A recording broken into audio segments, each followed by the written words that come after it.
Oh hi guys, welcome to Talk English Club. I'm Fabio and this is Immersion. Roll the intro.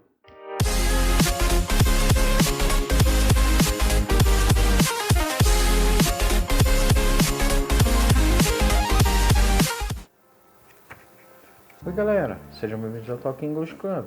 Eu sou o Fábio e este é o Imersão. Nesses vídeos trazemos para vocês leituras dos mais variados textos. Vamos para mais uma leitura? Chapter 7 King Arthur Dies. King Arthur was angry with Lancelot. Lancelot went over the sea to France, and King Arthur and Sir Gawain went there to fight him.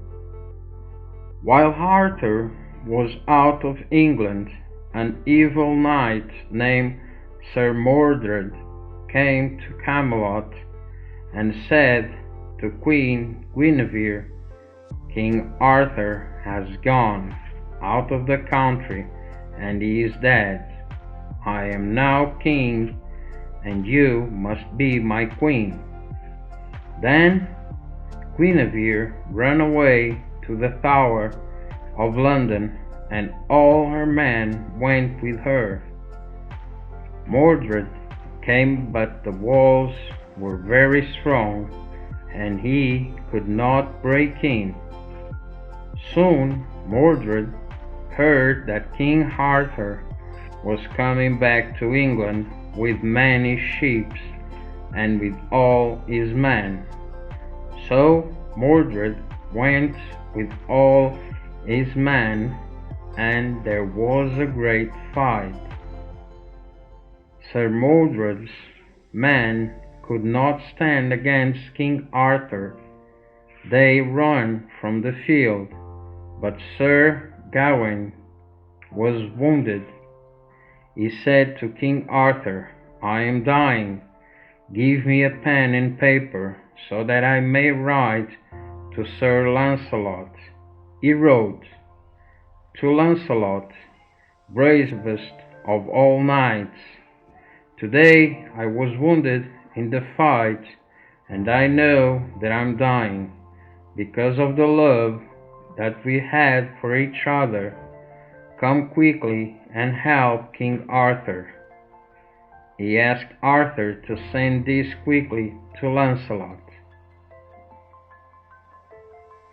And then he died.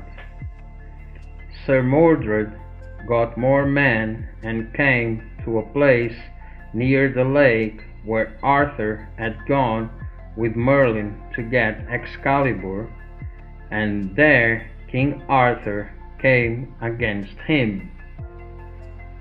On the night before the fight, Arthur saw Gawain in his sleep. Gawain said, "Don't fight Mordred now. After 1 month, Lancelot will come with all his men and help you and save the queen."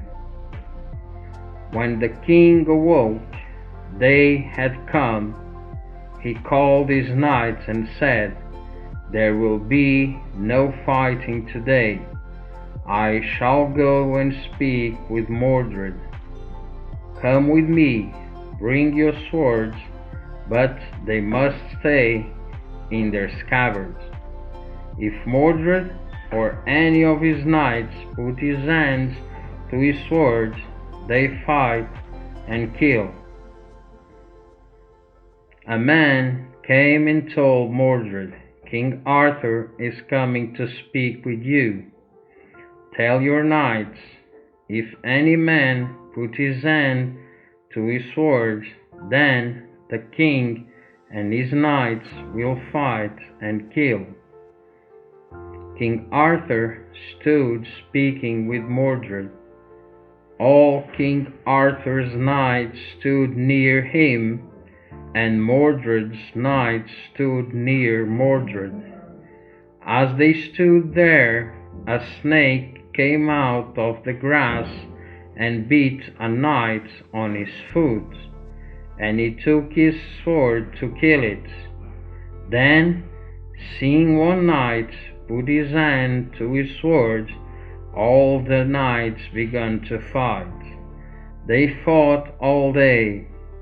When evening came, the king saw that two of his knights, Sir Lucan and Sir Bedivere, were alive. Sir Lucan was badly wounded. All the others were dead, and Mordred stood with his sword alone. All his men had been killed. Then the king ran at Mordred with a spear, and the spear went through his body. But as Mordred fell, he wounded King Arthur with his sword. Sir Lucan and Sir Bedivere took the king to a little church which stood near the field. But as they came there and set the king down, Sir Lucan fell and died of his wounds, and Sir Bedivere was alone. Then King Arthur said, "I must soon die too. So take my sword Excalibur and go to the lake and throw it into the water." Sir Bedivere said, "I will do it."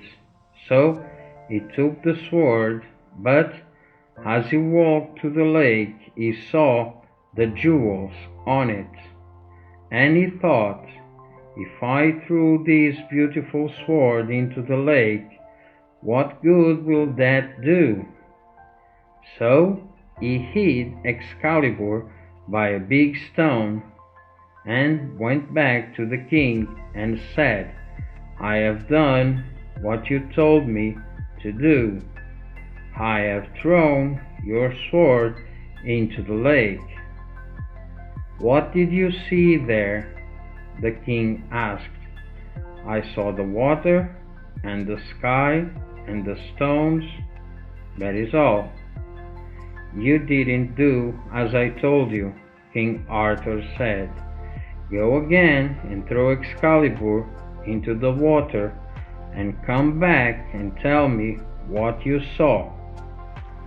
Sir Bedivere went again to the lake and took the sword from its hiding place. But as he looked at it and saw how beautiful it was, he thought, "I can't throw this sword into the water. It shall be at my side so long as I live, and I shall remember King Arthur." So he hid it again and went back to King Arthur and said, "I have thrown Excalibur into the lake. I saw the water and the stones and the sky, and I saw the sword fall into the lake." "Go again," the king said very sadly. "If you don't do it this time, I will kill you with my hands." So Sir Bedivere went again. He took the sword from its hiding place. Then he threw it far over the water. An arm came up out of the water and caught the sword, then took it down into the lake. Sir Bedivere went back and told the king what he had seen. "Now," said King Arthur, "take me to the lake." So Sir Bedivere took the king down to the lake, and when he came there, he saw a black ship at the side of the water. In it there were many ladies, all dressed in black. As he looked at their faces, he thought, "These are the faces of many women whom I have known women who have died but are still remembered. King Arthur said, "Please put me on the ship."